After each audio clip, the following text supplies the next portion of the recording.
got 40 minutes. They're starting the timer now. I have a list of questions. We're going to start right off the bat. First thing, you actually hired 5 people this year, and you had 5,000 applications for 5 positions. Yeah. Tell me about that. Well, you just kind of said it. It was a lot of people. I mean, we're obviously fortunate that 5,000 people want to work at Basecamp. Yes. So we appreciate that. The process is really challenging, as you can imagine, going through and winnowing down a long list of people. But I think the reason we get 5,000 is because we pay a lot of attention to the job ad itself. Tell me more. We write, our job descriptions are maybe 1,500 words, maybe longer. And they describe what it's actually like to work at the company, which is not what most job descriptions do. Most job descriptions list a series of qualifications for the applicant versus what's it really like to work at the company. And so I think if you explain what it's really like to work at your company, and you explain it and you're honest and you have a good company, and you make the effort to find great people that way, a lot of people will apply. Because the job ad stands apart from all the other job ads that they look at. And so I think the job ad is this thing that is often outsourced to HR. Here, we need to fill a position, just can you write up a job description? But it's actually, I think, the most important writing you'll do all year, is figuring out, how to explain the position. So what do you mean by outsourcing to HR? You make the managers actually write the job descriptions? The people who are hiring the person write the description. And at Basecamp, the person who hires the person, or the team, it's the team or person, is the actual person who's going to be working with that person. So we don't have an HR department or a group that is in charge of hiring. The people who are doing the work, who will be working with their new coworker, they do the hiring. So one of the things you talk about is focus on the work and not the resume. So tell me how that works. Because again, you probably got 500 applications with resumes. Who looks at it, and how do you actually check the work? Well, I'll give you a sense of the process. So first thing is, resume comes, and we use something called Workable to track the incoming applications. The first thing we ever look at is the cover letter. If you can't write a good cover letter, you're out. I don't care about how many years of experience you have. I don't care where you worked. If you don't write a cover letter or you can't write a good cover letter, you're out. And the reason that's important is that at Basecamp, nearly everything we do is long-form written communication. So this is the first chance for you to see if you can explain yourself. If you can write something that makes sense to somebody else.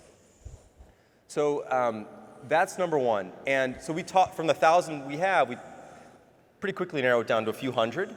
And then at that point, we start to dive into the resume. So we don't even look at the resume until we get through the cover letters. Then we're down to the smaller amount. Eventually, as we narrow it down, we can go into more detail on that if you're curious. But at some point, we want to see your real work. And this is the most important thing I've found in hiring people over the last 20 years is that the only thing that's real is the work. Resumes are full of lies, basically, or embellishments, or they're unrealistic. It's like on people's resume, it's often like I did this and we increased sales by 32%. It's like, no, you probably didn't do that. It's like you were part of a team that did that, and there was probably a lot of other variables involved. So like looking at the bullet points on a resume doesn't tell you much, looking at the work does. So for example, if we're hiring a designer, we'll make sure that we always give them a 1 week, the top 5 finalists, let's say, a 1 week project to do, which we pay them for.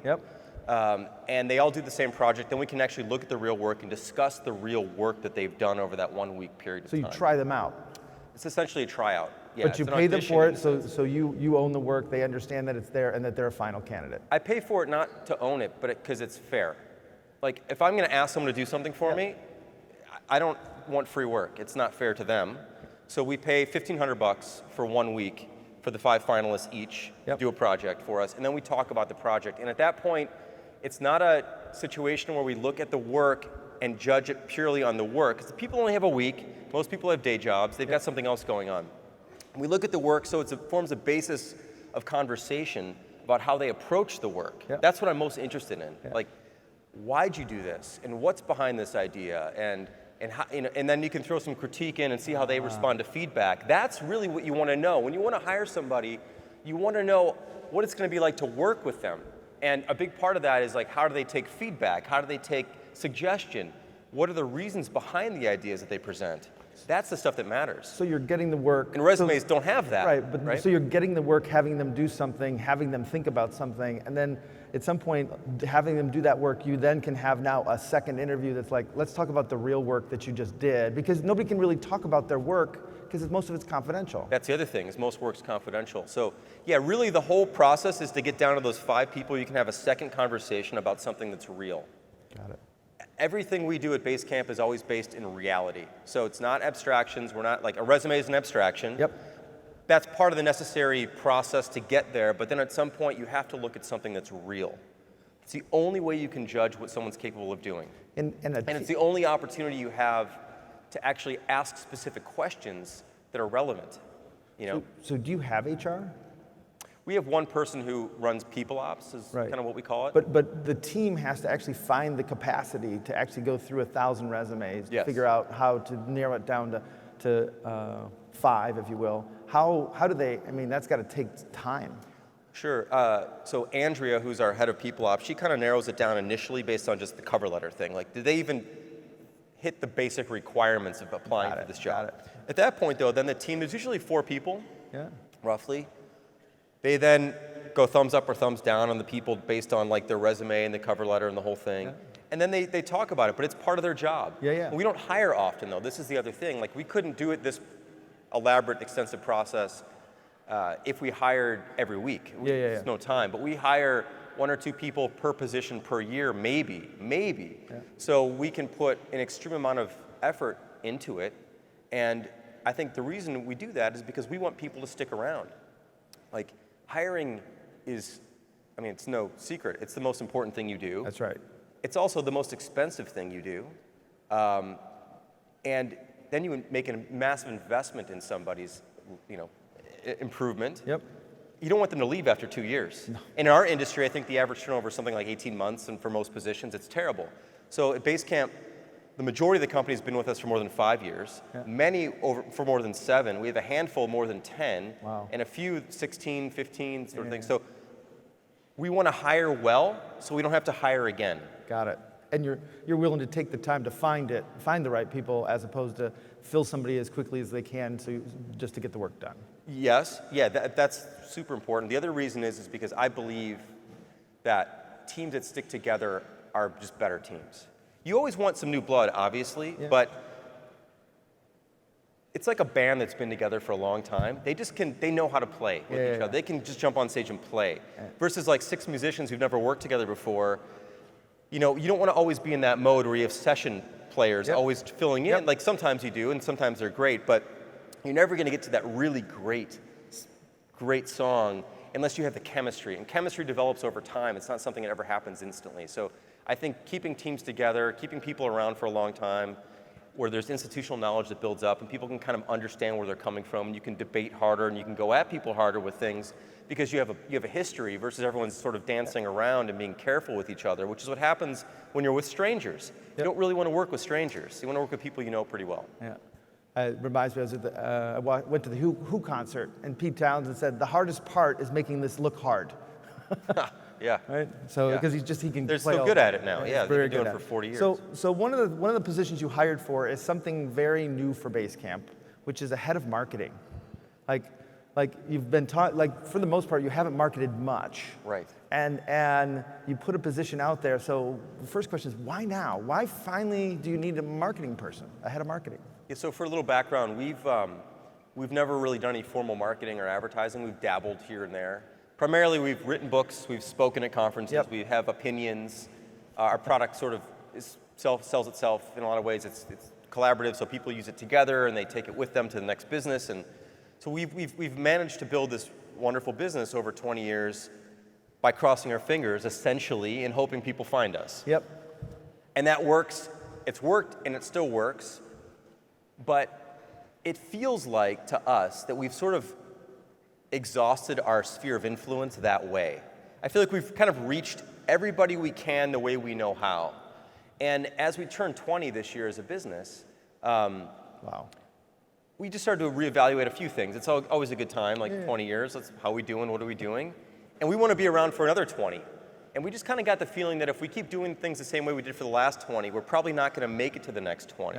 the way we did it before is probably not going to work for the next 20. So we decided to become intentional about certain things. And one of those things is, let's make sure that we're telling our story well, that we're going out and getting in front of the right people, that we're able to help people in a different way, that we're able to tell our story in a different way, and not just kind of hope that people find us. We're still going to talk about things the same way. We still are who we are, but we want to bring our message to people rather than hope that they find us.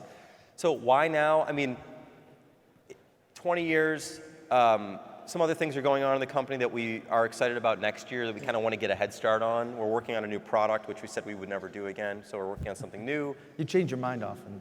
We change our mind. I mean, you have to. If you don't change your mind, that's a problem. Yeah. Like, if I was a politician, they'd call me a flip-flopper, which is always a bad thing in politics, but I think it's a great thing. You've got to be changing your mind. I disagree with myself on a daily basis.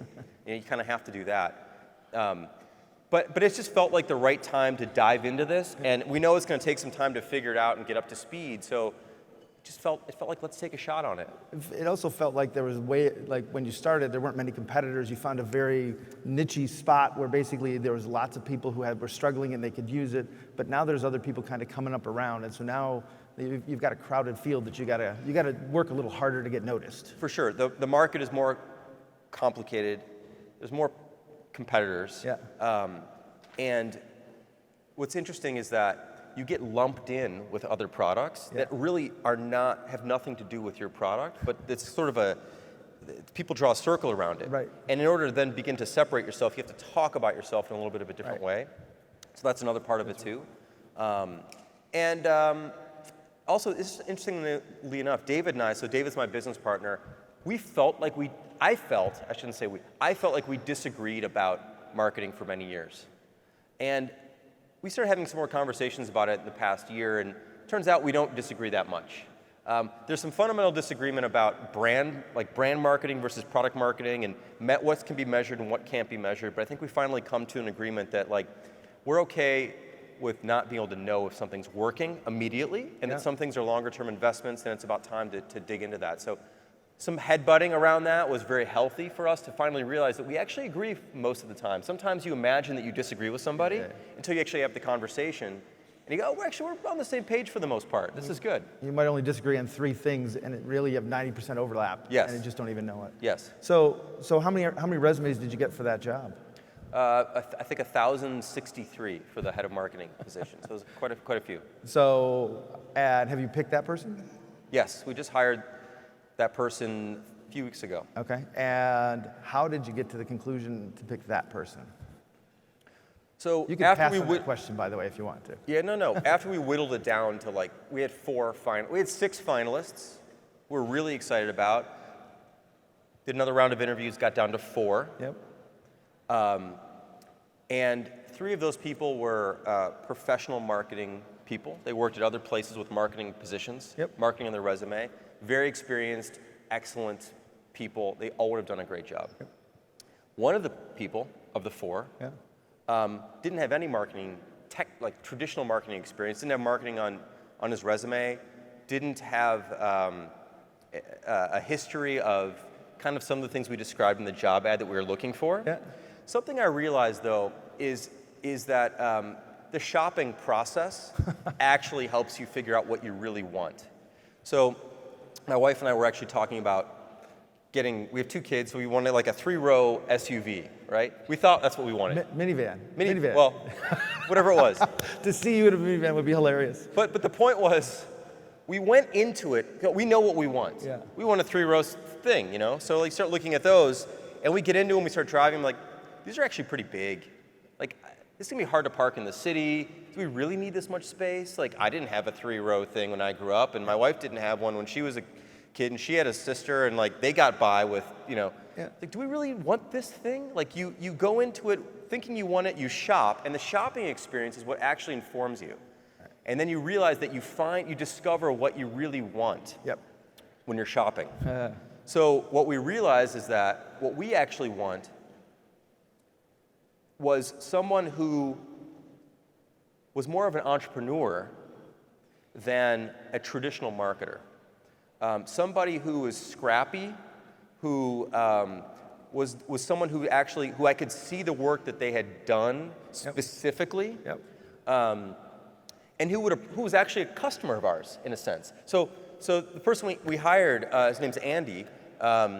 Andy actually has been a Basecamp customer on and off with his own business for let's call it close to a decade, right? And I thought that hiring your own customer would be a really interesting way to understand what it's like to sell to your own customer. And he's struggled with getting people onboarded with Basecamp. He's been with Basecamp, he left Basecamp, tried Asana for a while. Asana's just a kind of a collection of lists that you never get done. Let's step away from that. Let's come back to Basecamp, let's try this, let's try that. You kind of go back and forth, and that's exactly what our customers go through every single day. So I thought that kind of experience, plus the scrappiness of being an entrepreneur, plus the idea of being careful with what you do and experimenting and prototyping and trying things was very interesting. And also, last thing is that we had everyone do a project for us, like we do with designers. And the 3 marketing people who were excellent and presented themselves really well, their ideas, their campaign ideas were very complicated in my eyes. They required significant partnership agreements with other, these were of course imagined campaigns, but we'll partner with these 6 companies, we'll get this PR, we'll do this, we'll have these big things. And I kept seeing that, I love the ideas, but practically executing these things is going to be incredibly difficult and complicated. We might have one shot, over a full year's worth of work, one shot. Andy goes, let's try a dozen things this year. Let's see what works. I also gave everybody a fictitious budget of $1 million. If you had $1 million, what would you do with it? Everyone else spent the full $1 million, and Andy said, I don't think we need to spend much. This is not about spending money. This is about figuring out what's going to work. And then once we figure that out, then we can put money behind it. And I just, to me, that approach was more congruent with our values and how we approach things. So I thought that was a better fit for us. It wasn't that the other people aren't good. They were excellent. It's that for us, you got to find the right fit, and I felt like that was the right fit for us. So this is a great transition to, I know for the last maybe 2 or 3 years you've been talking about the Basecamp way, and Andy kind of reflected on the Basecamp way. That almost resonated with you when you talked with him. But in the Basecamp way, you've been kind of teaching how you work at Basecamp. But then you actually asked Ryan to write the book. Right. Why? Yeah, we just wrote a new book called Shape Up. I'm curious, how many people know about this book? All right. It's a book in that it's a website, but it's prototypes, and we'll talk about that. It will be a printed book at some point. So we have a very unique way of working at Basecamp, very different. We don't do backlogs, we're not agile, we don't do Scrum, we don't do stand-up meetings, we don't do velocity tracking, we don't keep track, we don't care about the percentage completion of a project. We don't do things the way most companies do. We don't use Slack, we don't do real-time chat for most things. We work very differently. And people have been curious about this for a long time. And we kept answering questions one-off about this stuff. And we realized it's time to put a book together about the way we actually work day to day on building products and working on projects. Very specific. It's not it doesn't have to be crazy at work. It's more about how we run our business. But this other book, Shape Up, is really about how we make the things that we make on a day-to-day basis. Extremely practical, very real.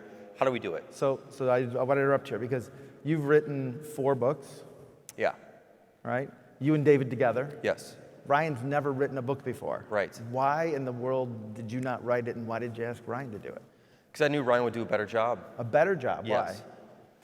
Why? Ryan a lot of the ideas on how we work came from Ryan's mind.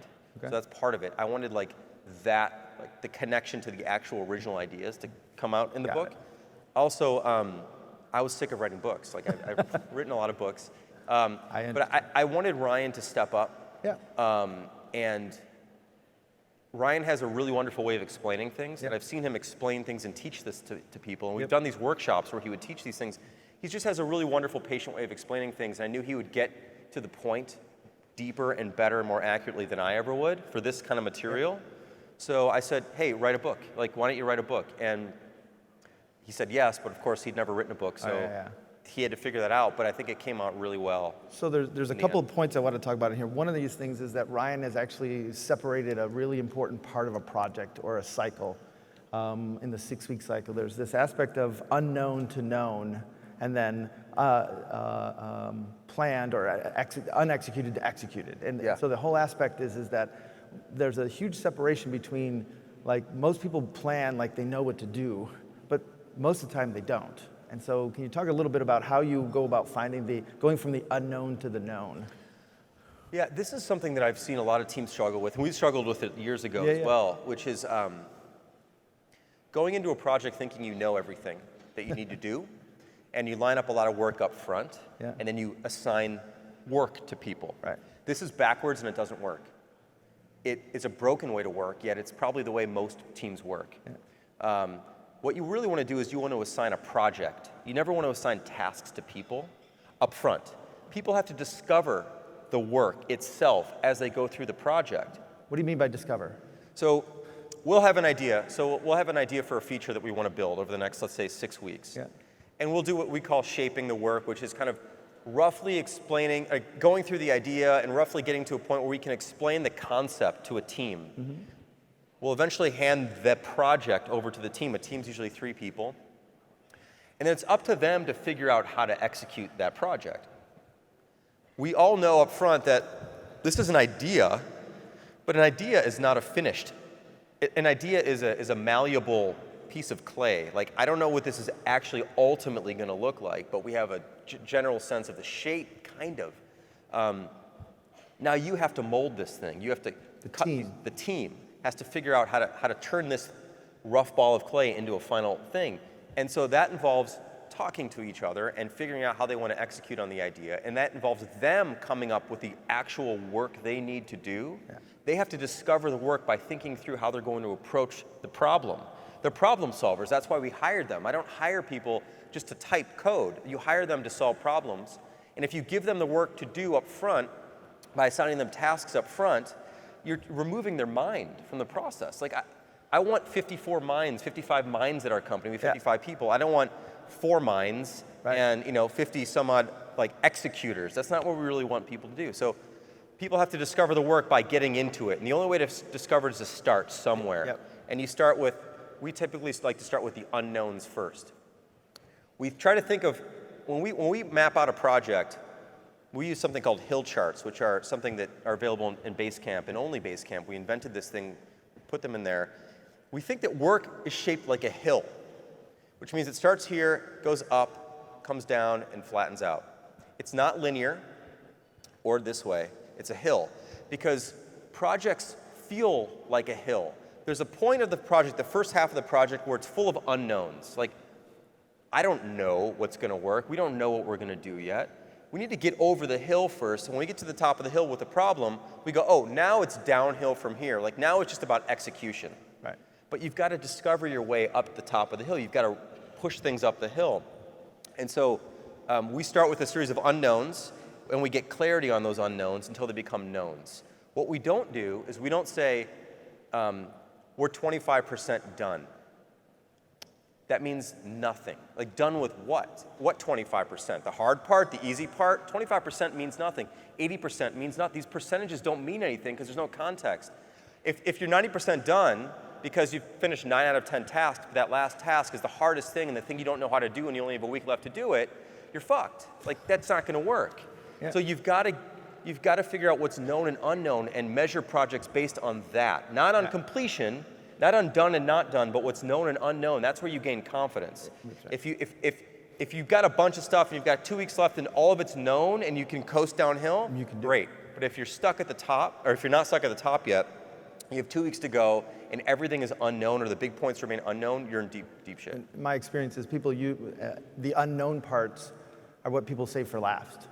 Right. So they go execute what they can execute. They do the easy part first. And then so you end up going and you have to go back and rework everything that you did because you actually didn't know the full extent of the problem. It's even worse than that, which is, I'm guessing a lot of people will have this experience or have had this experience or have it all the time, which is, you start a project, you kind of get the easy stuff done first, and then there's always like this thing you like push off, you punt on it. People always talk, let's punt on that for a while until sort of the end, and then it's the big, ugly thing that you don't know how to solve, and that's why projects tend to start to go over. Yep. Is because you leave the hardest part for last. The hardest part, the unknowns, are what you should begin to tackle first because you don't know if that's going to be hard or easy or what. And if you can't measure the length and the effort required to complete the unknown, then nothing else is going to matter. Like, The unknown could take the whole time. It could take a little time. And if you don't know that, then it's very hard to estimate, which is why we don't make estimates, really, at Basecamp. Yep.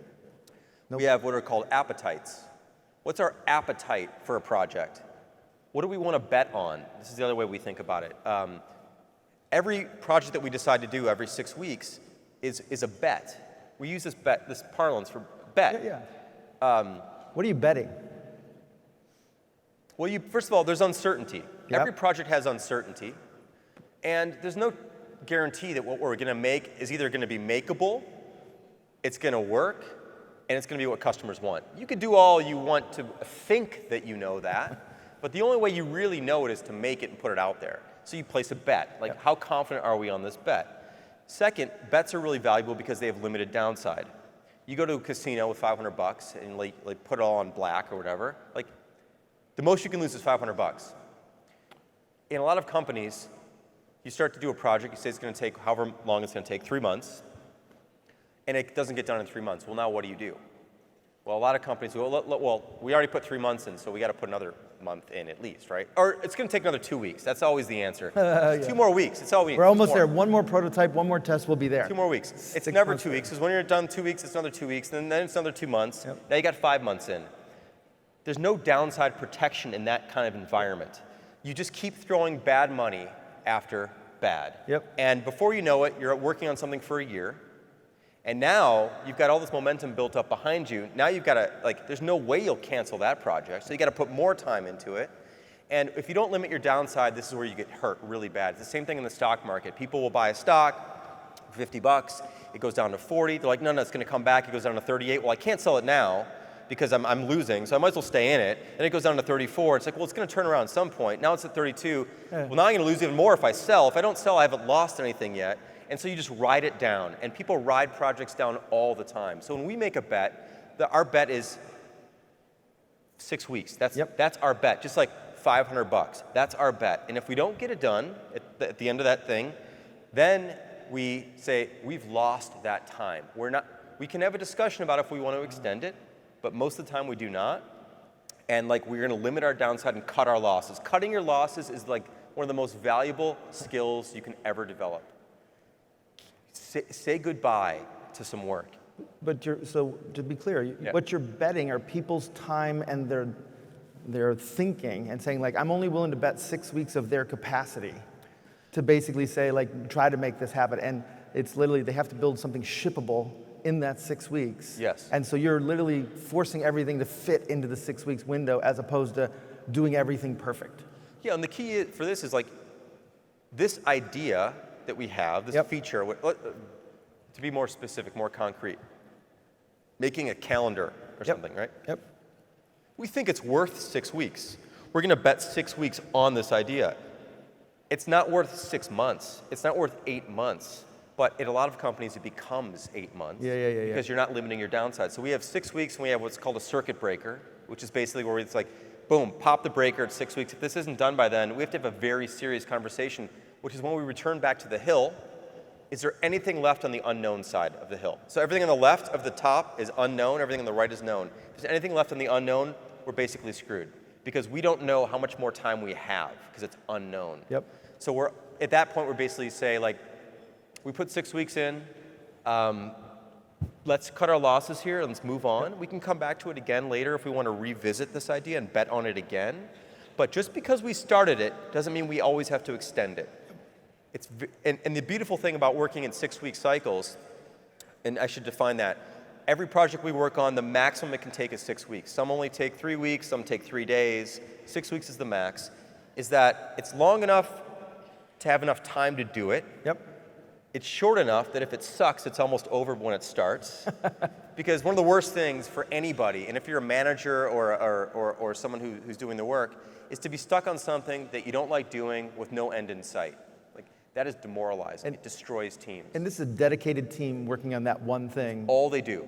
They can't be pulled off on anything else. It's 3 people. They're focused, 3 people for 6 weeks to do this thing. Yes, and they define all the work that has to get done within those 6 weeks. With the boundaries are the idea, and that's the thing that we do present. So the shaping part is literally, here's the bet we're trying to make. Yes. Here's the outcomes we actually want to achieve. Yes. You need to actually scope it. You put boundaries on it, but they scope it to make sure they can get done what they need to get done in 6 weeks, and they negotiate with you back and forth to get to, yes, we agree to take this on, and then they go figure out how to do it. Which means that they have complete autonomy and permission to cut. Yeah. You have to be able to cut the scope. You have to be able to argue your position. You have to say, look, Jason, I think that there's a 4-week version of this one feature, but if we do that, we're not going to get to these other 3 things. Is that okay? Yeah. Or there's also a 4-day version of this 4-week thing. If we do that, these things aren't going to get done, but these other things will get done. And it's a negotiation. Work is a negotiation. It's not a static, here's a list of 42 tasks, get them done in this amount of time. That's a bankrupt way to work, and it's miserable. Who wants to work that way? I mean, managers do because they get to hand the work over, but hopefully they don't want to work that way, but that's what ends up happening a lot of the time. Ryan has a great example of creating a tool called breadboarding, which is this notion of he used to try to give people examples of what he was thinking about in wireframes. And it was just too concrete that they would only come back with exactly the same wireframe he had. So he created this fat marker, or you guys had the fat marker method to basically say, look, I'm not going to show you. I'm just going to tell you, here's the elements, here's what it has to do, here's what it can't do. And it's really kind of almost at a higher level of abstraction so they can actually be creative. Yeah, just quickly on that. So when we hand over what we call a shaping document or a pitch, it's basically yay long, and it has a few sketches in it usually. Is that a screen long? Or is That's that about, sorry. Is it 2 sheets of paper 800 long? words, I don't know, something like that. I'm not a word person. I'm 1,000 words, okay. 2 scrolls got it. worth on a laptop screen. It'd be funny if we worked in scrolls, actually presented the scroll. My head went there, I'm visual, we're so, and there's usually a sketch or two, and the sketch is as messy as possible. Yep. Because we don't wireframe. I think wireframes are terrible ideas. One of the reasons we don't do wireframes is because wireframes are too concrete. Once you put a sidebar in the wireframe, it's there's a sidebar. It's that's too concrete of an idea at the stage that we're at, which is the idea. We're talking about the idea. This is not about how it's going to be implemented. So when we do sketches, we use the thickest, sharpiest, or Sharpie marker we could find, because that prevents you from going into detail. Now, of course, you could draw a sidebar with a Sharpie, but there's less intentionality tied to that than there is in a neat wireframe. Wireframes are neat by definition. They're kind of they're straight lines. Yeah. They're neat. Fat marker sketch is not neat. It bleeds through the page. It's there's scribbles all over it. It's just about communicating visually, not creating an idea in someone's head for how they have to execute this visually. It's just it's a different way to communicate versus a way to tell. Yeah. And so we stay away from wireframes. And again, that's the team decides how they want to design the thing visually. The sketch gives them an idea for maybe how it could be approached, but it's so loose that they could crumple it up and throw it away, and that'd be totally fine with me. And often that's how it goes. So one of the last topics I want to cover is I was in the room in December when Ryan did his first prototype of I don't know how to do this, but I'm just going to have a day and have people talk. And how the whole room got sidetracked when Ryan basically said, we work in 6-week cycle and we have no backlog. You have no backlog, you have no roadmap, you have no goals. Right. How if you look at any business and you go to any business school, they're going to say you should be out of business, but you're not. Tell us about why you have no backlog and what you do in place of those kinds of things. Sure. So I'll start with goals. Yeah, we don't have any goals as a company in terms of financial goals. We don't have any revenue targets. The only goal we have is to be profitable. And to grow a little. We don't really even have to grow to be profitable, but growth is nice because it feels good. But growth, 1% a year is fine with me too. It's just a matter of we're not falling backwards. That's not a good feeling. It's that growth. It's just not to go backwards. Yeah, and if we go backwards, it's okay too a little bit. But you don't want to have a trend because at some point you go to zero. That's not where we want to be, right? So we want to be profitable. And that's essentially it. So to me, the problem with goals is that let me give you a different example. Why I don't like goals. Let's say you want to go out for a run, and you want to run a 6-minute mile for some reason, because that's what you want to do. I've never run a 6-minute mile. I want to run a 6-minute mile. So you go out for a run, and you run a 6:04. Well, if your goal is 6, like, you're naturally disappointed. Like, you didn't get to 6. But that's, I think, the wrong question to ask, which is like, first of all, why do you want to get to 6? You just made that up. Yeah. Like, why not 5:59? Why not 6:01? Because it's a round number, which is what most goals are. They're like, well, let's get 100 million in revenue. Let's get 10 million in revenue. Let's pick up 1,000 customers. It's like, they're just round numbers that are convenient. So first of all. Second thing is like, what about other questions like, did you enjoy the run? Did you enjoy yourself? Do you feel good? Did you get some fresh air? Did you get 30 minutes to yourself or whatever with the whole stretching? Like, to me, those are the kinds of questions I like to ask, which is like, am I enjoying the process? Yep. Do I want to do this again? Not like, did I hit a number that I made up?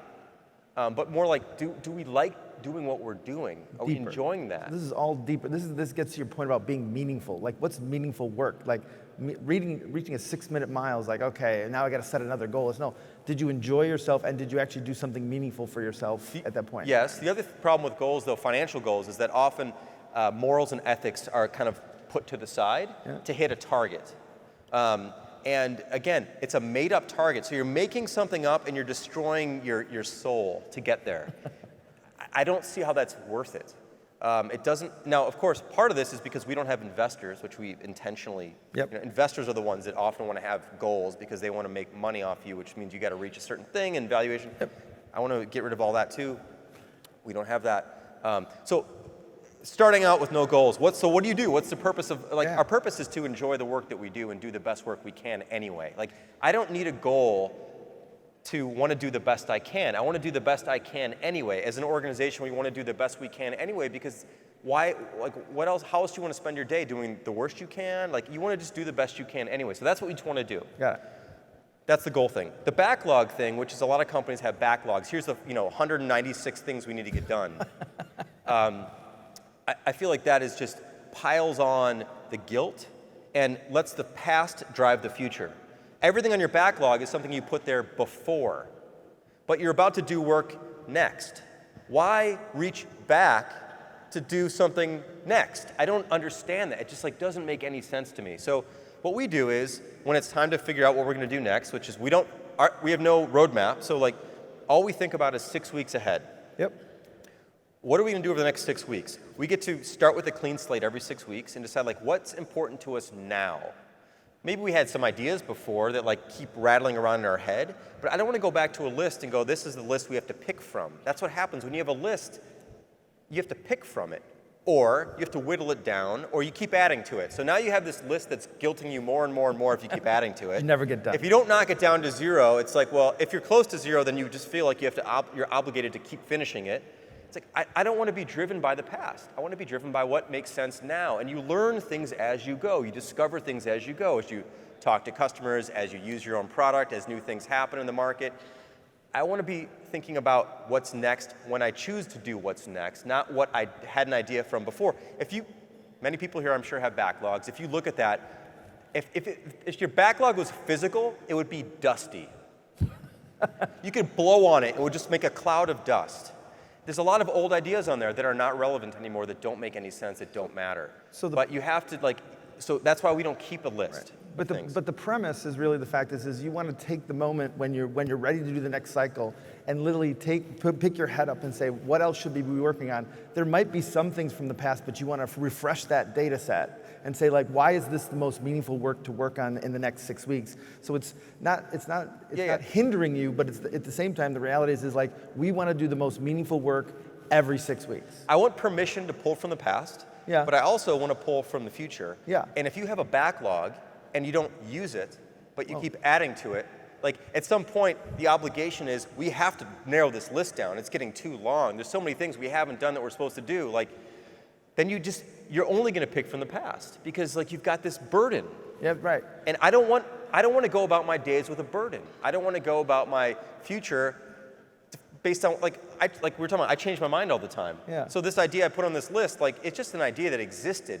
I'd rather forget about it and have it come back because it's such a good idea that other people bring up later on than for me to feel obligated to do it down the road just because I put it on some list way back when, and it's called backlog or whatever. And who's shaping the work versus who's executing the work? Because it seems to be like they're two different teams, or is it really the same people? Basically two teams. So it's me, Ryan, and David usually. Yeah. But ideas bubble up from everywhere. So Kristen, who runs support, brings ideas. Jane, who runs data, brings up ideas. People bring up ideas all the time. Yep. But the ideas come into us, and then we decide how to shape the work and decide, because there's business context, there's also sorts of things that we bring to it, and then every 6 weeks we come up with maybe 3 or 4 projects to do. We have 3 or 4 teams, and these are the projects that we're putting on the table, and then the teams figure out how to get those things done. Got it. Great. Thank you so much. We're over. Oh, we're over. Okay, thank you. That's been a quick 40 minutes. Yeah, I'm going to be doing some questions in the back. Yeah, you're going to be doing questions in the back. Yeah. So you're starting something new where you want to actually answer questions on a podcast. Yeah, real quick, 30 seconds max. We have this idea I want to do a daily show. Yeah. I've probably over the last 10 years, I've answered 1,000 questions about business and marketing and hiring and product development. So I'm going to be doing a daily show on YouTube where people ask questions either via Twitter, or you can email me, jason@basecamp.com, or we have a voicemail. I actually have to get the phone number. I don't have it. Andy, do you have the number? We'll have it over there. We'll get over there. And please leave a voicemail, and hopefully we'll be able to answer your question on the air, on the YouTube show, and go into detail and depth with it. Awesome. So that'd be really fun to do too. Thank you for taking the time to talk to us today. Thank you. Thank you. Thanks.